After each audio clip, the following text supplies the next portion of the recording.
ಆಹಾರ್ಯಂ ಚಂದ್ರತಾರಾದಿ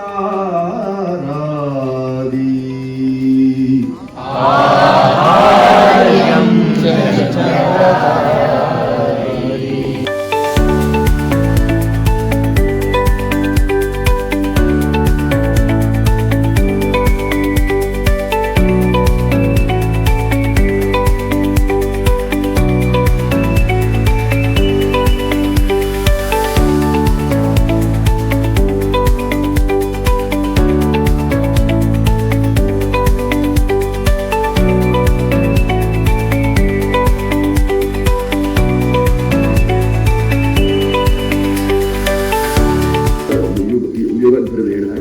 ನಾವ್ಯಾವುದೋ ವ್ಯಸನಕ್ಕೆ ಈಡಾಗ್ಬಿಟ್ರೆ, ಯಾವುದು ಧೂಮಪಾನವೋ ಮದ್ಯ ವ್ಯಸನವೋ ಅದು ಮಾಡಿಕೊಂಡಾಗ ಆ ಕ್ಷಣಕ್ಕೆ ಸಿಕ್ಕುವುದಾದ ಆನಂದ ಇದೆಯಲ್ಲ, ಅದರಿಂದಾಗಿ ಬಹಳ ದೊಡ್ಡ ಆನಂದ ಮುಂದೆ ಸಿಗಬೇಕಾಗಿದೆ, ಅದರಿಂದ ವಂಚಿತರಾಗಿರ್ತಾರೆ.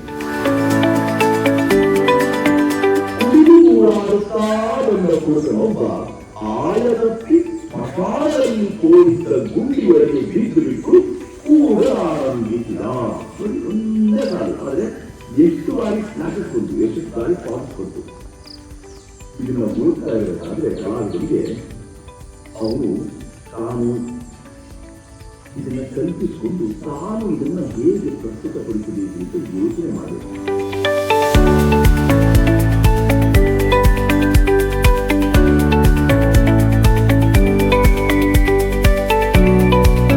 ಇರುವುದು ಒಂದು ಪ್ರಕ್ರಿಯೆ, ಅದು ಒಂದು ಕೈಂಕರ್ಯ ಆಗ್ತದೆ. It is just an exercise ಮಾಡಲಿಕ್ಕೆ ಹೊರತು ರೈಟ್ ಅದು ಕಲಾವಿದನಿಗೆ ಆ ಮಾತ್ರವೇ ಆಗಲಿಕ್ಕಿರುವಂತಹ ಒಂದು ಹಕ್ಕು. ಆ ಹಕ್ಕನ್ನ ಕೇವಲ ಪ್ರದರ್ಶಿಸಬೇಕೇ ಹೊರತು ದರ್ಶಿಸಬಾರದು.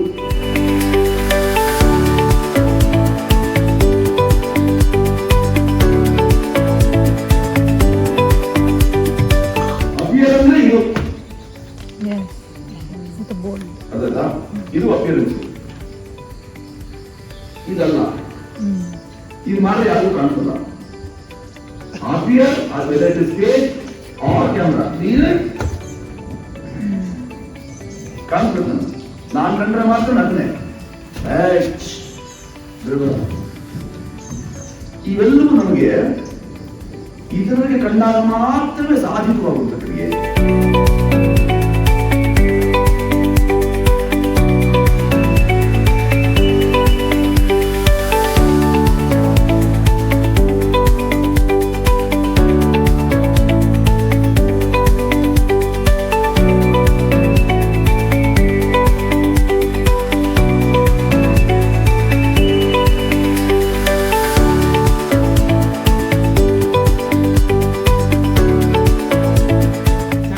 ಇನ್ನೇನಾಗಿತ್ತು?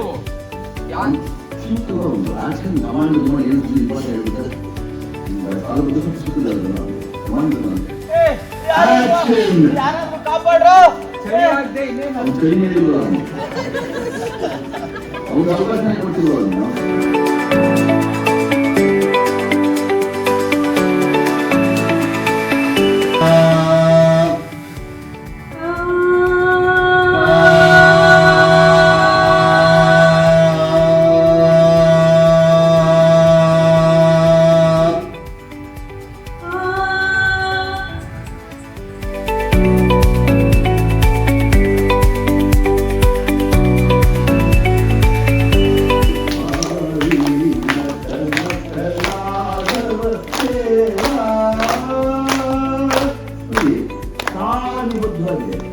ಎಲ್ಲೂ ತಾಳ ತಪ್ಪಲ್ಲ. ತಾಳ ತಪ್ಪಿದ್ರೆ ಅದು ತಪ್ಪಾಗಿದೆ.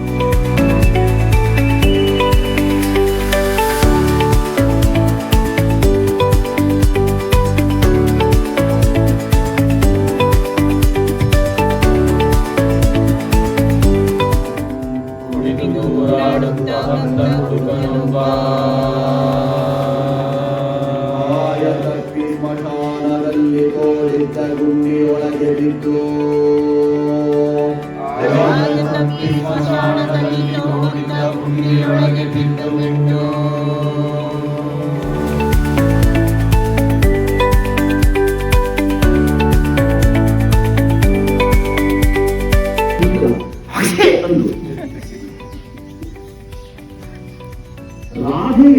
ಅಥವಾ ಅದು ಅನ್ವಯ. ಕೃಷ್ಣನಿಗೆ ಗತಿ ಏನಾಗಿರಬೇಕು ಅಂತಂದ್ರೆ ಕೃಷ್ಣನಿಂದ ಅಲ್ಲಿ ಕೂತಂತಹ ಜನರಿಗೆ ಏನಾಗಿರಬೇಕು, ಆದರೆ ಪ್ರೇಕ್ಷಕರನ್ನ ಮಹಾಪ್ರಭು ಕಲಿಸಿದ್ದಾರೆ.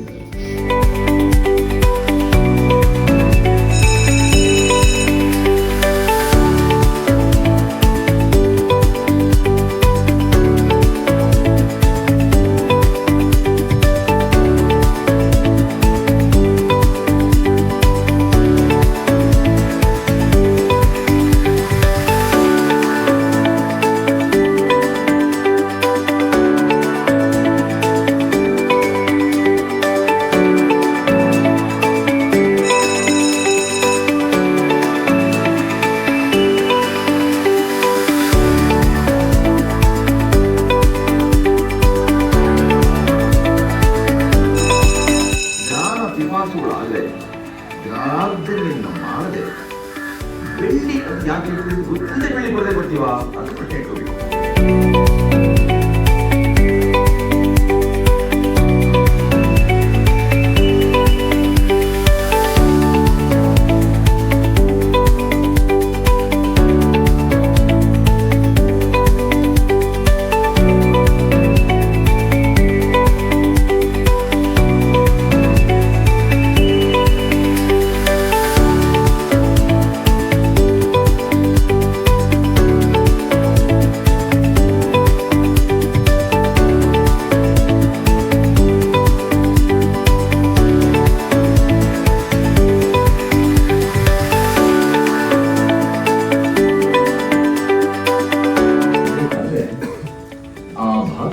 ಆಬ್ಜೆಕ್ಟ್ ಆಗುತ್ತೆ, ನಮಗೆ ಮುಖ್ಯ ಅಲ್ಲ.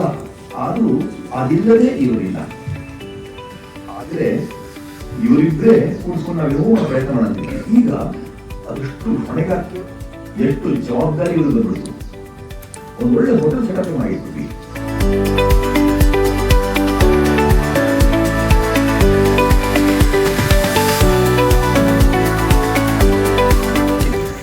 ಸರ್ ಅಂತ ಇದು ಮಾಡಿದ್ರು ಸರಿಯಾಗಿ ಕಾಣ್ತಿದ್ರು ಸರ್ ಅಂತಿದ್ದಾರೆ. ತೊಂದರೆ ನಿಮಗೆ ನಾವು ಕೊಟ್ಟು ನಟನೆ ಅಲ್ಲ, ಅವನಿಗೆ ಕ್ಯಾಮ್ರಾಗೆ ಏನು ಬೇಕಾಗಿದೆ ಅದನ್ನ ಕೊಡು. ಇವಾಗ ಪ್ಲಾಟ್ಫಾರ್ಮ್ ಮೇಲೆ ಕೆಲಸ ಮಾಡೋದ್ರೆ ಅಲ್ಲೇ ರೈಲ್ವೆ ಸ್ಟೇಷನ್ ಹೋದ್ರು.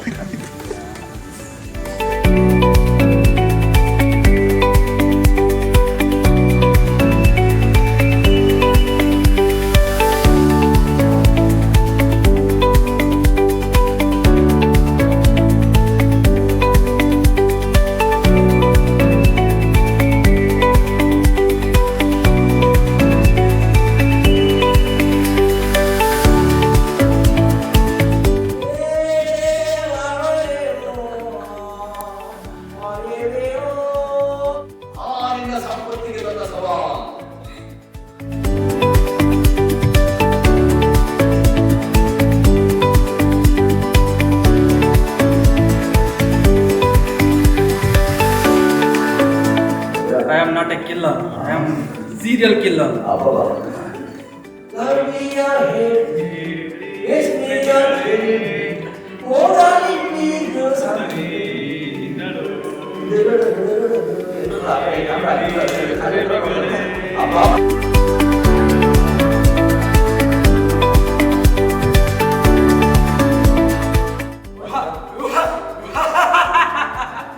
ನಾನು ಚತುರ್ದಶಕ ಭುವನ ಭಯಂಕರರಾದ ಲಂಕಾಧಿಪತಿ. ಸರ್, ಪ್ರಭುಗಳೇ, ನಾನು ಕದ್ದಿಲ್ಲ ಪ್ರಭುಗಳೇ. ನಾನು ಬೆಳಿಗ್ಗೆಯಿಂದ ಇಲ್ಲೇ ಇದ್ದೇನೆ. ನನ್ನ ಬಿಟ್ಬಿಡಿ ಪ್ಲೀಸ್, ದಯವಿಟ್ಟು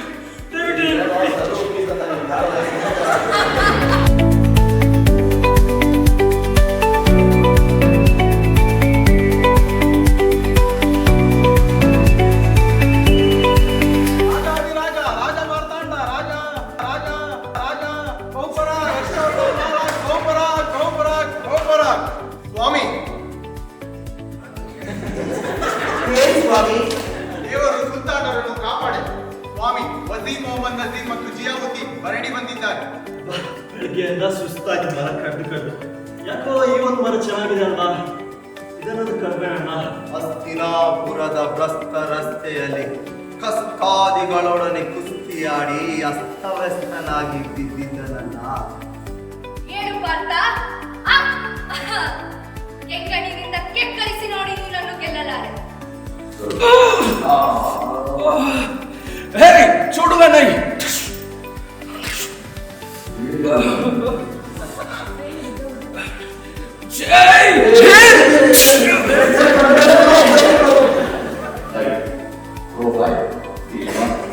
ಕ್ಯಾಮ್ರಾ ನೋಡಬಾರ್ದು. ಭೀಷ್ಮ ಇದನ್ನ ಇದನ್ನ ಆಂಟಿ ಭೀಷ್ಮ ಹೇಳು ಹೇಳಿ ಭೀಷ್ಮ.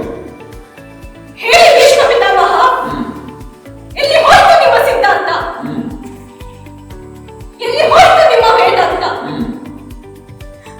ನಾನೇನು ಪಾಪ ಮಾಡಿದ್ದೆ?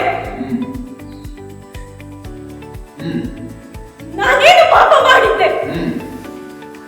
ಇಂಥ ತುಂಬಿದ ಸಭೆಯಲ್ಲಿ ಒಂದು ಹೆಣ್ಣಿಗೆ ಅವಮಾನವಾಗುತ್ತಿದ್ದರು.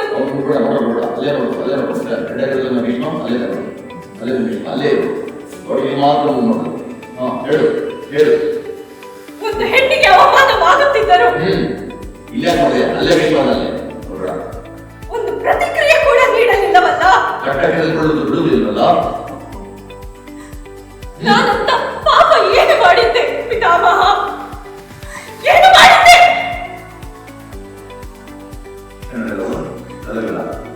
ಹೇಳುವುದೇ ಅಲ್ಲೇ ನೋಡಬೇಡ. ಸರಿಯಾಗಿ ಕೇಳಿಸಿಕೊಳ್ಳಿ. ನನಗೆ ಈ ಅವಮಾನವಾಗಿರುವುದರಿಂದ ನನ್ನ ಅವಮಾನಕ್ಕೆ ಪ್ರತಿಯುತ್ತರ ಸಿಗುವವರೆಗೂ ನನ್ನ ಈ ಮುಡಿಯನ್ನು ನಾನು ಕಟ್ಟುವುದಿಲ್ಲ. ಹೇಳಿ ಭೀಷ್ಮ, ಹೇಳಿ ಭೀಷ್ಮ, ಎಲ್ಲಿದ್ದೀರಿ ಹೇಳಿ. ಅಲ್ಲ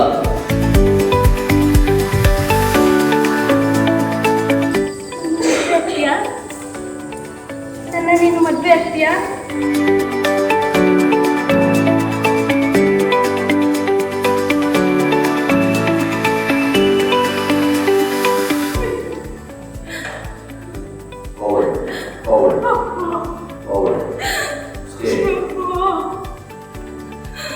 ಅಯ್ಯ ನನ್ನಯ್ಯ, ಎಲ್ಲ ಇದೆಯಾ?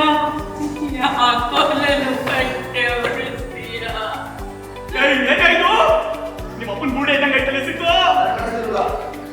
ಹೇಳ್ದೆ ನಾನು ಪಕ್ಷಕ್ಕೆ ಗಾಂಧಿ ಜೊತೆ ಬಿಸಿನೀರಿಡು ಅಂತ ಹೇಳ್ದೆ ಕಣೆ. ನಿಮ್ಮಪ್ಪ ಎತ್ಕೊಂಡ್ಬಿಟ್ಟು ಅವನೇ ಸಿದ್ದು ಮಜ್ಜೆ ಇದೆ ಕಣೆ. ನಿಮ್ಮ ಅಪ್ಪನ ಕಣೆ ಇದು. ನಾ ಯಾರು? ಕಶ್ಯಪ ಬ್ರಹ್ಮನ ಮಗ, ಚತುರ್ಮುಖ ಬ್ರಹ್ಮನ ಮೊಮ್ಮಗ. ನನ್ನನ್ನು ಕೊಲ್ಲುವೆ ಬರುವೆಯಾ? ಒಂದು ವಾರದಿಂದ ಮಳೆ ಇಲ್ಲ, ಭೂಮಿ ಎಲ್ಲ ಬತ್ತೋಗದೆ, ಮನೇಲಿ ಹೆಂಡ್ರು ಮಕ್ಕಳು ಒಟ್ಟಿಗೆ ಇಟ್ಟಿಲ್ದೆ ಅಯ್ಯೋ ಅಂತಾರೆ. ವರ್ಷಗಳಿಗೆ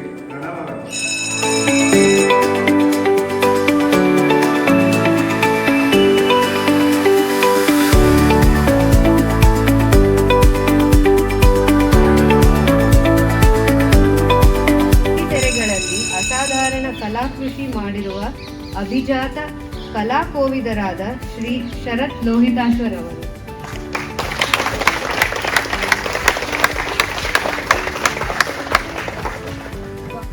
ಕಲಾತ್ಮಕ ಫಿಲ್ಮ್ ಸ್ಟೇಜ್ ಅಕಾಡೆಮಿಯವರಿಗೆ ಮೊದಲು ಅಭಿನಂದಿಸ್ತೇನೆ. ತದನಂತರದಲ್ಲಿ 50ಕ್ಕೂ ಹೆಚ್ಚು ಅಥವಾ 50 ಸದಸ್ಯರುಗಳು ಈ ಒಂದು ಕಾರ್ಯಾಗಾರದಲ್ಲಿ ನೀವು ಪಾಲ್ಗೊಂಡಿದ್ದೀರಿ, ಉತ್ಸುಕರಾಗಿದ್ದೀರಿ, ಅಭಿನಯವನ್ನು ಕಲಿಬೇಕು ಅಂತ ಬಂದಿದ್ದೀರಿ.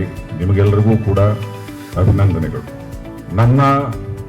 ಮೊದಲಿಗೆ ನನ್ನ ಮತ್ತೆ ನಿಮ್ಮ ದಿಗ್ದರ್ಶಕರು ಮಾರ್ಗದರ್ಶಕರು ಆದ ಸುಚೇಂದ್ರ ಪ್ರಸಾದ್ ಅವರ ಬಗೆಗೆ ಒಂದೆರಡು ಮಾತು.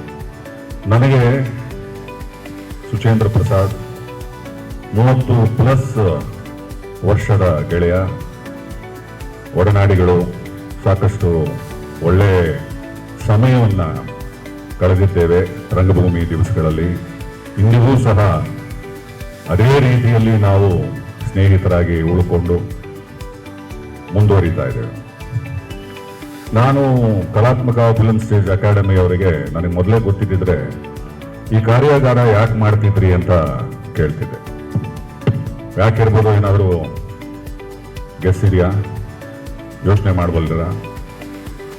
ಈ ಕಾರ್ಯಾಗಾರ ಅನ್ನೋ ಬದಲಾಗಿ ನನ್ನ ಗೆಳೆಯ ಸುಚೇಂದ್ರ ಪ್ರಸಾದನ ಜೊತೆಯಲ್ಲಿ ಒಂದೆರಡು ದಿವಸಗಳು ಅಂತ ಅಷ್ಟೇ ಮಾತ್ರ ಶೀರ್ಷಿಕೆ ಕೊಟ್ಟು ನಿಮ್ಮನ್ನೆಲ್ಲ ಸೇರಿಸಿದ್ರೆ ಇನ್ನೂ ಅದ್ಭುತವಾಗಿರುತ್ತೆ. ಯಾಕೆ ಈ ಮಾತು ಹೇಳ್ತೀನಿ ಅಂತಂದ್ರೆ, ಒಂದು ಯೂನಿವರ್ಸಿಟಿ ಸುಚೇಂದ್ರ ಪ್ರಸಾದ್, ಒಂದು ವಿಶ್ವವಿದ್ಯಾನಿಲಯ,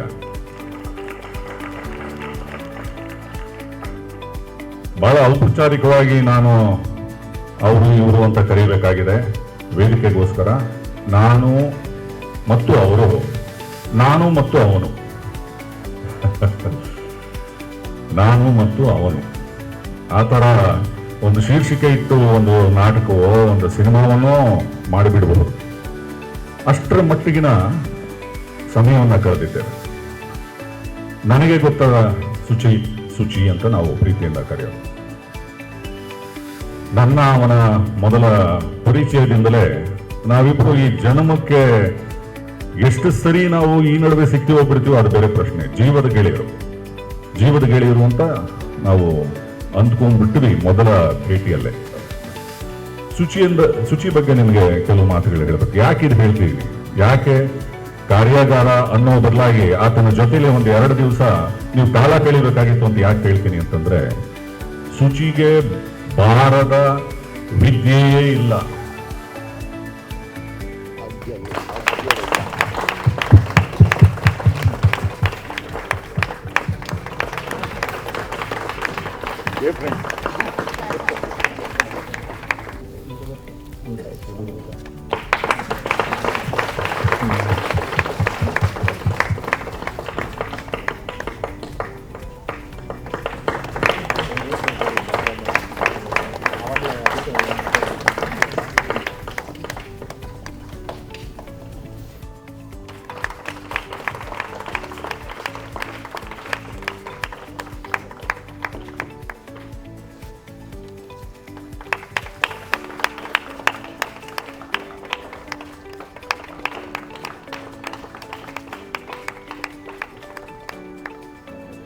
ಎಷ್ಟು ವ್ಯಯಿಸಿದರೂ ಖರ್ಚಾಗುತ್ತಲೇ ಹೋಗುವ ಏಕೈಕ ಸಂಪತ್ತು ವಿದ್ಯೆ. ಎಷ್ಟು ಚೆನ್ನಾಗಿ ಹೇಳಿದ್ದಾರೆ ನಮ್ಮ ಈ ಕೊರಳ ಗೆಳೆಯರು. ಆ ಥರ ಯಾವಾಗಲೂ ವಿದ್ಯಾರ್ಜನೆ ಮಾಡ್ತಿದ್ದವ್ರು ನಾವು. ಅವ್ರು ಹೇಳಿದ ಹಾಗೆ 30 ವರ್ಷ ಸತತವಾಗಿ ಜೊತೆಗೂಡಿದ್ದೀವಿ. ನನ್ನ ಆಯ್ಕೆ ಅಥವಾ ನಮ್ಮ ಪಾರಸ್ಪರಿಕ ಆಯ್ಕೆ ಎಷ್ಟು ಚೆನ್ನಾಗಿದೆ ಅಂತ ಹೇಳಿದ್ರೆ, ನೀವು ಗಮನಿಸಿದ್ದೀರಿ 2 ದಿನಗಳಲ್ಲಿ ನಾವು ಏನನ್ನು ಮಾತಾಡಿಕೊಂಡೆವೋ, ಎಷ್ಟು ವಿಚಾರಗಳನ್ನು ಹಂಚಿಕೊಂಡೆವೋ, ಯಾವ ಪದಗಳನ್ನು ಬಳಸಿದೆವೋ ಅಷ್ಟನ್ನು ನಾವು ಮಾತಾಡಿಕೊಂಡೇ ಇಲ್ಲ. ಆದರೆ ಸಂಕ್ಷಿಪ್ತ ರೂಪದಲ್ಲಿ ಅಷ್ಟನ್ನು ಎಷ್ಟು ಚಂದ ಹೇಳಿದ್ದಾರೆ. ಹಾಗಾಗಿ ಪ್ರಾಯ ನಮ್ಮೊಂದು ಸೇತುಬಂಧ. ಈ ಸೇತುಬಂಧದಿಂದಾಗಿಯೇ ಕೊರಳ ಗೆಳೆತನ ಅಂತ ಹೇಳೋದು ನಾವು. ಬಹಳ ಕೊರಳ ಗೆಳೆಯರು ಅಂತ ಹೈವದನದಲ್ಲಿ ಒಂದು ಕಡೆ ಹೇಳ್ತೇವೆ. ಬಹಳ ಕೊರಳ ಗೆಳೆಯರು ಅಂತಂದರೆ ಇದೆ. ಹಾಗೆ ಕೊರಳ ಗೆಳೆಯರಾಗಿ ಮೊನ್ನೆ ಮಾತಾಡ್ಕೊಂಡ ತಕ್ಷಣ ಅವರು ನೀವು ಮಾಡ್ತಿರೋದು ಉತ್ಕೃಷ್ಟ ಅಂತ ಹೇಳಿ ಬೆಂಬಲಿಸಿದ್ದಕ್ಕಾಗಿ ಈರ್ಷ್ಯೆ ಆಗುತ್ತೆ. ಅದು ಈರ್ಷ್ಯೆ ಒಂದು ಕಡೆ ಯಾಕೆ ಅಂತ ಹೇಳಿದ್ರೆ, ಹೆಮ್ಮೆಯ ಈರ್ಷ್ಯೆ ಏನು ಅಂತಂದರೆ, ನೀನು ಮಾಡೋದು ಸರಿಯಾಗಿ ಮಾಡ್ತಿದ್ಯಾ ಕಣೋ ಅಂತ ಹೇಳೋಕಾರು ಒಬ್ರು ಗೆಳೆಯರು ಬೇಕು ಇದೆಯಲ್ಲ. ಆ ಗೆಳೆತನ ನನಗೆ ಲೋಹಿತಾಶ್ವರಲ್ಲಿ ಅದರಲ್ಲಿ ನಮ್ಮ ಶರತ್ರಲ್ಲಿ ಸಿಕ್ಕಿದೆ ಅನ್ನೋ ಕಾರಣಕ್ಕಾಗಿ ನನಗೆ ತುಂಬ ಸಂತೋಷವಾಗುತ್ತೆ. ನಿಮ್ಮೆಲ್ಲರಿಗೂ ಸಿಗದಂತಹ ಬಹಳ ದೊಡ್ಡ ಸಂಪತ್ತು ಅವರು ಬೆಂಬಲಿಸಿ, ಇಷ್ಟೇ ಅಲ್ಲ, ಎಲ್ಲೆಲ್ಲಿ ಏನೇನು ಕೆಲಸ ಮಾಡೋಕ್ಕೆ ಹೋದಾಗಲೂ, ಊರುದ್ಧಾರ ಮಾಡೋಕ್ಕೆ ಹೋದಾಗೆಲ್ಲ ಶರತ್ತರು ಅಲ್ಲಿದ್ದರು. ಅವರ ಯಾವುದೇ ಸಾವಿನ ಸುದ್ದಿ ಬಂದಾಗ್ಯೂ ಕಾರ್ಯಕ್ರಮ ಮುಗಿಸಿ ಹೊರಡುವ ಮುನ್ನ ಸ್ವಲ್ಪ ಸಾವು ಹೋಗಬೇಕಾಗಿದೆ ಅಂತ ಹೇಳುವಂಥ ಕ್ಷಣಗಳನ್ನು ನಾನು ಮರೀಲಾರೆ. ಅಷ್ಟು ಬೆಂಬಲವನ್ನು ಯಾರಾದರೂ ಪಡ್ಕೊಂಡಿದ್ದಾರೆ ಅಂದರೆ ಅದಕ್ಕೆ ಹೆಮ್ಮೆ ಅಷ್ಟೇ ಅಲ್ಲದೆ ನನಗೆ ನಿಜವಾಗಿಯೂ ನಮಗನಿಸುವಂಥದ್ದು ಎಂಥ ಸಂಪತ್ತಪ್ಪ. ಈ ಗೆಳೆತನ ಎಲ್ಲರಿಗೂ ದಕ್ಕಲಿ ಅಥವಾ ದಕ್ಕದೇ ಇರಲಿ, ನನಗೆ ಮಾತ್ರ ಉಳಿದ್ಬಿಡಲಿ ಅನ್ನೋ ಸ್ವಾರ್ಥ ನಮ್ಮನ್ನು ಆವರಿಸ್ಕೊಂಡ್ಬಿಡುತ್ತೆ. ಎಲ್ಲರಿಗೂ ಒಬ್ಬರು ಲೈಫಲ್ಲಿ ಗುರು ಇರಬೇಕು. ಆ ಗುರುಗಳು ನಮಗೆ ಇವತ್ತು ಸಿಕ್ಕಿದ್ದಾರೆ. Thank you so much sir, you are the best. I think ಈ ಸ್ಟೇಟ್ಮೆಂಟ್ ತುಂಬ ಕಮ್ಮಿನೇ ನಿಮಗೆ ಎಷ್ಟು ಹೇಳಬೇಕು ಅಂತ ಅಂದ್ರೂ. ನಿಮ್ಮನ್ನು ಗುರುವಾಗಿ ನಮ್ಗೆ ಸಿಕ್ಕಿರೋದು, ಅದರಲ್ಲೂ ನಮಗೆ ಈ ಥರ ನಮಗೆ ಈ ಕಾರ್ಯಾಗಾರ ಸಿಕ್ಕಿರೋದು ನಮ್ಮೆಲ್ಲರ ಅದೃಷ್ಟ. Thank you so much sir. ನನಗೆ ನೆನ್ನೆ ಯಾರೋ ನಮ್ಮ ಅಮ್ಮನೇ ಪ್ರಶ್ನೆ ಕೇಳಿದ್ರು, ನೀನು ಇವಾಗ 2 ದಿನ ಆ್ಯಕ್ಟಿಂಗ್ಗೆ ಅಂತ ಹೋಗ್ತಿದ್ಯಾ, 2 ದಿನದಲ್ಲಿ ಏನು ಬಹಳ ಕಲ್ತ್ಬಿಡ್ತೀಯಾ ಅಂತ. ನಾನು ಆಮೇಲೆ ಎಷ್ಟೋ ಹೇಳಿದೆ, ಕುತ್ಕೊಂಡು 1 hour ಎಕ್ಸ್ಪ್ಲೇನ್ ಮಾಡಿದ್ದೀನಿ ಎಷ್ಟೇ ಕಲ್ತಿದ್ದೀನಿ ಅಂತ. ಸೊ ಅದರಲ್ಲೇ ಗೊತ್ತಾಗುತ್ತೆ. ಇನ್ನೊಂದು ದಿನ ಆಗಿದೆ, ಸೊ ಭಾಳಷ್ಟು ವಿಷಯ ಕಲ್ತಿದ್ದೀನಿ ಅಂತ ನಂಬಿದ್ದೀನಿ. ಥ್ಯಾಂಕ್ ಯು ಸರ್ ಎಲ್ಲ ಹೇಳ್ಕೊಟ್ಟಿದ್ದೀನಿ. ಸುಚೇಂದ್ರ ಪ್ರಸಾದ್ ಅವರು ಒಂದು ಕಾರ್ಯಾಗಾರ ಮಾಡ್ತಿದ್ದಾರೆ ಅಂದ ತಕ್ಷಣವೇ ನಾನು ಮೈಸೂರಲ್ಲೂ ಕೂಡ ಫಸ್ಟ್ ಪ್ರಿಯಾರಿಟಿ ಕೊಟ್ಕೊಂಡು ಅದಕ್ಕೆ ನಾನು ರೆಡಿಯಾಗಿದ್ದೆ. ಸೊ ಅದಾದ ನಂತರದಲ್ಲಿ ಅಲ್ಲಿ ಹೋದ್ಮೇಲೆ ಗೊತ್ತಾಯಿತು ಸುಚೇಂದ್ರ ಪ್ರಸಾದ್ ಸರ್ ಅವರು ನಿಜವಾಗ್ಲೂ ವಿಶ್ವವಿದ್ಯಾನಿಲಯ ಅಂತ. ಅವರಲ್ಲಿ ತಿಳಿದುಕೊಳ್ಳೋದಕ್ಕೆ ಬಹಳಷ್ಟು ವಿಷಯ ಇದೆ. ಪೇಟ, ಹಾರ, ತುರಾಯಿ, ಹಾಲಾರ್ಪಣೆ, ಮಾಲಾರ್ಪಣೆ ಎಲ್ಲರೂ ಮಾಡ್ತಾರೆ. ನಾವು ಗೆಳೆಯರಿಗೆ ಅದು ಯಾವುದೂ ಇಷ್ಟವಿಲ್ಲ. ಅದನ್ನು ಅವರು ಈಗ ಸಭಾ ಕಲಾಪಕ್ಕೆ ಅದನ್ನು ಕೇವಲ ಔಪಚಾರಿಕತೆಗೋಸ್ಕರ ಒಪ್ಪಿಕೊಂಡಿದ್ದಾರೆ ಹೊರತು ನಾನು ಅವರನ್ನು ಕಂಡ ಹಾಗೆ ಅಥವಾ ನನ್ನನ್ನು ಅವ್ರ ಕಂಡ ಹಾಗೆ ನಮಗೆ ಯಾವುದ್ರಲ್ಲೂ ಆಸಕ್ತಿ ಇಲ್ಲ. ನಮ್ಮ ಆಸಕ್ತಿ ಏನಿದ್ರೂ ನಾವೆಷ್ಟು ದಾಟಿದೆವು, ಏನನ್ನು ದಾಖಲಿಸಿದೆವು, ಅದರಲ್ಲಿ ನಿಜವಾಗಿ ಹುರುಳಿತ್ತೆ, ಅದರ ತಿರುಳು ಏನು, ಇವುಗಳ ನಿತ್ಯ ಅನ್ವೇಷಕರು ಮಾನ್ಯ ಶ್ರೀ ಶರತ್ ಲೋಹಿತಾಶ್ವರವರು. ನಾನು ಸಭೆಗೋಸ್ಕರ ಮಾತ್ರವೇ ಇದನ್ನು ಹೇಳ್ತಿದ್ದೇನೆ. ಇಲ್ಲವಾದರೆ ನಮ್ಮ ಭಾಷೆಯೇ ಬೇರೆ ಇದೆ, ಸಂಬೋಧನೆಯೇ ಬೇರೆ ಇದೆ. ಅದವರೂ ಬಲ್ಲರು, ನಾನೂ ಬಲ್ಲೆ. ನೀವು ಶ್ರೀ ಶರತ್ ಲೋಹಿತಾಶ್ವರ ಅವರನ್ನು ದಯಮಾಡಿ ಸಂಬದ್ಧ ಪ್ರಶ್ನೆಗಳನ್ನು, ವೈಯಕ್ತಿಕವಾದಂಥ ಅಥವಾ ನಿಮ್ಮ ಕೆಲಸ ನಮಗೊಂದು ಅವಕಾಶ ಕೊಡ್ತೀರಾ, ಏನೇನು ಕೆಲಸ ಮಾಡ್ತಿದ್ದೀರಿ, ನೀವ್ಯಾಕೆ ಇಷ್ಟು ಬೆಳೆಯೋಕ್ಕೆ ಸಾಧ್ಯವಾಯಿತು, ನಿಮ್ಮ ಬೆಳವಣಿಗೆಗೆ ಯಾರು ಕಾರಣ, ಇಂಥ ಅಸಂಬದ್ಧ ಪ್ರಶ್ನೆಗಳನ್ನು ಪಕ್ಕಕ್ಕಿರಿಸಿ ನೀವು ನಿಜವಾದ ಅರ್ಥದಲ್ಲಿ ಕಲಿಕೆಗೆ, ಅದರಲ್ಲೂ ನಟನೆಗೆ ಸಂಬಂಧಪಟ್ಟಂಥ ಯಾವುದೇ ಪ್ರಶ್ನೆಯನ್ನು ದಯಮಾಡಿ ಕೇಳಿ ಉಪಕೃತರಾಗಿ ಅವರದಕ್ಕೆ ಸಂಬದ್ಧ ಉತ್ತರವನ್ನೇ ಕೊಡ್ತಾರೆ ಅಂತ ನಾನು ಚೆನ್ನಾಗಿ ನಂಬಿದ್ದೇನೆ ಅಂತ. ಅದರಲ್ಲಿ ಸಿಮ್ಮಕಲ್ ರವಿ ಒಂದು ಭಯಂಕರವಾದ ವಿಲನ್. ಸ್ಕ್ರೀನಲ್ಲಿ ನೋಡುವಾಗಲ ಲೈಕ್ ಒಂದು ಸೆಂಟಿಮೆಂಟಲ್ ಫಾದರ್ ಆಗಿ ನೋಡುವಾಗ ನಿಮ್ಮನ್ನ ಲೈಕ್ ಒಂದು ತಂದೆ ಅಂತಾರ ಒಂದು ಇನ್ವಾಲ್ವ್ಮೆಂಟು ನಮಗೆ ಒಂದು ಕಣ್ಣೀರು ಬರೋ ಥರ ಅಷ್ಟೊಂದು ಸೀನ್ ಮಾಡಿದ್ವಿ. ಮತ್ತು ಇದು ಪಾಂಡೆನಾಡಲ್ಲಿ ಸಿಮ್ಮಕಲ್ ರವಿ ನೋಡಿದ್ರೆ ನಮಗೆ ಭಯ ಆಗ್ತಾಯಿತ್ತು. ಆ ಸೀಕ್ರೆಟ್ ಬಿಹೈಂಡ್ ದಟ್ ಕ್ಯಾರೆಕ್ಟರ್ ಹೇಗೆ ಸರ್? ಏನಿಲ್ಲ, ಹೆಚ್ಚು ತಾಲೀಮುಗಳನ್ನು ಮಾಡ್ಕೋಬೇಕು. ನಮಗೆ ಯಾವ ಮಟ್ಟದ ತಾಲೀಮು ಆಗ್ತಿತ್ತು ಅಂತಂದರೆ, ಕೆಲವು ತಾಲೀಮುಗಳವರೆಗೆ ನಾವು ಕಲಿತಿದ್ವಿ, ಎಡವುತ್ತಿದ್ವಿ, ತಪ್ಪು ಮಾಡ್ತಿದ್ವಿ. ಬಟ್ ಹೆಚ್ಚು ತಾಲೀಮು ಮಾಡ್ತಾ ಯಾವ ಮಟ್ಟಕ್ಕೆ ಪಕ್ವವಾಗ್ತೀವಿ ಅಂತಂದರೆ, ಎಲ್ಲ ಎಮೋಷನ್ಸ್ಗಳು ನಾವು ಪಾತ್ರಕ್ಕೆ ಏನು ಹಾಕಬೇಕು ಅದೆಲ್ಲವನ್ನೂ ಎಲ್ಲ ನಂಬರ್ ಆಫ್ ರಿಹರ್ಸಲ್ಸ್ ಅಂತ ಏನು ಮಾಡ್ತೀವಿ ಅದರೆಲ್ಲ ಹಾಕಿಬಿಟ್ಟು ಕೊನೆಗೆ ಯಾವ ಮಟ್ಟಕ್ಕೆ ನಾವು ಯಂತ್ರದ ರೀತಿಲಿ ಆಗಿರಬೇಕು ಅಂತಂದರೆ, ಅಕಸ್ಮಾತ್ ನಿದ್ದೆ ಬಂದುಬಿಟ್ರು ನಿದ್ದೆಲ್ಲೂ ಅದೇ ಡೈಲಾಗ್ನ ನಾವು ತಪ್ಪದ ಹಾಗೆ ಹೇಳೋ ಹಾಗೆ ಆಗಬೇಕು. ಆ ಮಟ್ಟದ ಶ್ರದ್ಧೆ ಬೇಕು. ಒಂದಷ್ಟು ಇನ್ಸಲ್ಟ್ ಅಂತ ತಗೊಳ್ಬೇಕಾ ಅಥವಾ ಹೇಗಂತ ಗೊತ್ತಿಲ್ಲ, ನೀವು ದೊಡ್ಡವರಿದ್ದೀರಾ, ದಯಮಾಡಿ ಅದನ್ನು ತಿಳಿಸಿ ಅಂತ ಹೇಳ್ತೀನಿ. ಅಮ್ಮ ಸ್ಕ್ರಿಪ್ಟ್ ಕೊಟ್ಟಿದ್ದೀವಿ, ಓದ್ಕೊ, ನಾನು ಹೇಳ್ತೀನಿ, ಆ್ಯಕ್ಷನ್ ಹೇಳ್ದಾಗ ಮಾಡೋಗ್ಬೇಕು. ಹಾಗಂದಾಗ ನಾನು ಇಲ್ಲೇನು ಸ್ಕ್ರಿಪ್ಟ್ ಓದಿದ್ದೀನಿ ಅದನ್ನು ಮನಸ್ಸಿಗೆ ತಗೊಳ್ಳೋ ಅಥವಾ ಈ ಡೈರೆಕ್ಟರ್ ಹಂಗೆ ಹೇಳಿದಾಗ ಅದು ನನಗೆ ಘಾಸಿ ಆಗಿರುತ್ತೆ, ಆ ಘಾಸಿನ ಬ್ಯಾಲೆನ್ಸ್ ಮಾಡಲೋ ಅಥವಾ ನನ್ನ ಪರ್ಫಾರ್ಮೆನ್ಸ್ ಬಗ್ಗೆ ಬ್ಯಾಲೆನ್ಸ್ ಮಾಡಲೋ ಅನ್ನೋದು ಸ್ವಲ್ಪ ಜಾಸ್ತಿನೇ ಕನ್ಫ್ಯೂಷನಲ್ಲಿ ಇರ್ತಿತ್ತು. ಹೋಗ್ತಾ ಒಂದು ಸ್ವಲ್ಪ ಕರೆಕ್ಷನ್ ಮಾಡ್ಕೊತಾ ಬಂದೆ, ಆದರೂ ನಂಗೆ ಇನ್ನೂ ಅದಕ್ಕೆ ಸ್ಯಾಟಿಸ್ಫೈ ಆಗಿರುವಂಥ ಆನ್ಸರ್ ಸಿಕ್ಕಿಲ್ಲ. ನಿಮ್ಮ ಗುರುಗಳು ಹೇಳಿದ ಹಾಗೆ ನಮ್ಮ ಫೋಕಸ್ ಎಲ್ಲಿರಬೇಕು, ನನ್ನ ಸ್ವಾರ್ಥ, ಅದು ನನ್ನ ಪಾತ್ರ.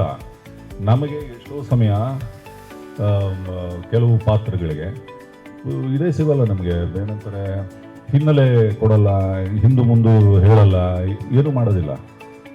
ನಾನು ಕಲಾವಿದ ಆಗಿ ಏನು ಮಾಡ್ತೀನಿ, ಅಥವಾ ಅದು ಅವನ ಮಿತಿ ಕೂಡ ಆಗಿರ್ಬೋದು. ಅವನಿಗೆ ನಿಮಗೆ ಟೋಟಲ್ ಆಗಿ ಇಡಿಯಾಗಿ ಬ್ರೀಫಿಂಗ್ ಮಾಡೋಕ್ಕಾಗದಲ್ಲೇ ಇರುವಂಥ ವ್ಯಕ್ತಿ ಇರ್ಬೋದು. ಈಗ ನಾವು ಅಲ್ಲಿ ಕಟ್ ಶಾರ್ಟ್ ಮಾಡಿ ಮುಂದಕ್ಕೆ ಹೋಗ್ತೀನಿ. ಬೆಳೆದಾದ ನಂತರ ಕೆಲವು ಹುಡುಗರಿದ್ದಾರೆ, ಕೆಲವು ಅಸೋಸಿಯೇಟ್ಸ್ ಇದ್ದಾರೆ, ಪ್ರತಿಯೊಬ್ಬ ಬಂದು ಇಡಿಯಾಗಿ ಹೇಳ್ತಾ ಹೋಗ್ತಾರೆ ಎಲ್ಲದನ್ನು, ಹಿನ್ನೆಲೆ ಮುನ್ನೆಲೆ ಇನ್ಯಾವ ನೆಲೆ ಇದೆಯೋ ಎಲ್ಲನೂ ಹೋಗ್ರೆ ಸಾಕು ಗೊತ್ತಿದೆ ಹೋಗ ಅಂತ. ಸೊ ಬೆಳೆಯೋ ಹಂತದಲ್ಲಿ ಇವೆಲ್ಲ ಆಗ್ತದೆ. ಹೇಳಿದ್ರೆ ಒಬ್ಬ ಕಲಾವಿದನಿಗೆ 9 ರಸನೂ ಗೊತ್ತಿರಬೇಕು, ನವರಸ ಗೊತ್ತಿರಬೇಕು ಅಂತ. ಆದರೆ ಅವನು ಯಾವ ರೀತಿ ಅದನ್ನು ಇಟ್ಕೊಳ್ಬೇಕು ಅಂತ ಹೇಳಿದರೆ, ಫಾರ್ ಎಕ್ಸಾಂಪಲ್ ಸರ್, ನೀವಾಗಲೇ ಹೇಳ್ದಂಗೆ ವಿಲನ್ ಕ್ಯಾರೆಕ್ಟ್ರೇ ಹೆಚ್ಚಾಗಿ ಮಾಡಿರುವಂಥದ್ದು, ಅದರ ಜೊತೆಗೆ ಎಮೋಷನಲ್ ತಂದೆಯ ಪಾತ್ರ ಕೂಡ ಮಾಡಿದ್ರಿ ಅಂತ. ಸೊ ಇವಾಗ ನಾವು ಬಂದಾಗ ವರ್ಸಟೈಲ್ ಆಕ್ಟರ್ಸ್ ಅಥವಾ ಮಿಕ್ಸ್ಚರ್ ಆಫ್ ಆ್ಯಕ್ಟಿಂಗ್ನ ಇಟ್ಕೊಂಡೇ ಮುಂದೆ ಬರಬೇಕು ಅಥವಾ ಒಂದೇ ಐಡೆಂಟಿಟಿನ ಇಟ್ಕೊಂಡು ಬಂದರೆ ಒಳ್ಳೇದಾ? ಹೀರೋ ಆಗಬೇಕು ಅಂತ ಬರೋದಿಲ್ಲ. ನಾನು ಬರಲಿಲ್ಲ, ಅವರು ಬರಲಿಲ್ಲ. ನನ್ನ ಜೊತೆಲಿ ಅಥವಾ ಅವ್ರ ಜೊತೆಲಿ ಇದ್ದಂಥ ಎಷ್ಟೋ ಕಲಾವಿದರುಗಳು ನಾವು ಆ ಥರದ ಹೈರಾರ್ಕಿಕಲ್ ಹೈಟ್ಸ್ಗೆ ಹೋಗ್ಬೇಕು ಅಂತ ಬಂದವರಲ್ಲ ನಾವು. ಪಾತ್ರ ಮಾಡಬೇಕು, ಬೇರೆ ಬೇರೆ ಬೇರೆ ಬೇರೆ ಪಾತ್ರ ಮಾಡಬೇಕು. ಬಟ್ ಸಿನಿಮಾ ಇಂಡಸ್ಟ್ರಿಯಲ್ಲಿ ಏನಾಗುತ್ತೆ, ಯಾವುದೋ ಒಂದು ಪಾತ್ರದಿಂದ ಸ್ವಲ್ಪಟ್ರೆ ಅದೇ ಪಾತ್ರ ಮತ್ತೆ ನಿಮಗೆ ಫೀಡ್ ಮಾಡ್ತಾರೆ. ಆದರೆ ಅದು ನಿಮ್ಮಲ್ಲಿರಬೇಕು. ನಾನು ಕಲಾವಿದನಾಗಬೇಕಾ, ನಾನು ಸ್ಟಾರ್ ಆಗಬೇಕಾ ಅಂತ.